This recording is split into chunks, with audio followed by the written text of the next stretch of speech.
Unit 4, Part 4, Exercise 2, page 42. Listen to Catherine Welsh talking about using the telephone. Well, on the phone you need to check everything, or a lot of things, to avoid misunderstandings. You should repeat details, specifications, times, spellings, dates, all that sort of thing. Prices even. And if you make agreements, you should confirm them.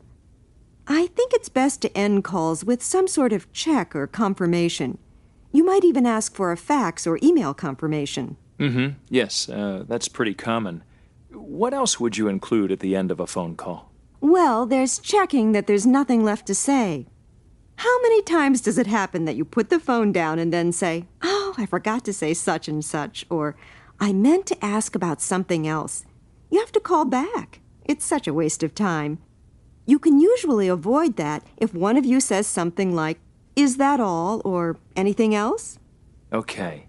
And do you think the business phone call is strictly about business? Well, in a sense, yes. Small talk can be very important, and it's all business. There's usually a bit of small talk in phone calls, even if it's just a comment on the weather or how someone is or your last trip away.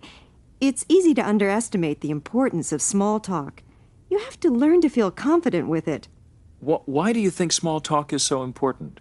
Well, it helps to build and maintain relationships. There are dangers, though. It should be kept brief. And how do you get off the phone when the other side is talking about the weather for ages and you don't want to be rude? Oh, yes. That can be difficult. I think it's best to interrupt politely. Say you have to go somewhere. You can say, yes, we'll have to talk again soon. I'd really better go now. I have a meeting in 5 minutes. Or something like that. If it's a customer, you can offer to call back later if there's anything else to discuss.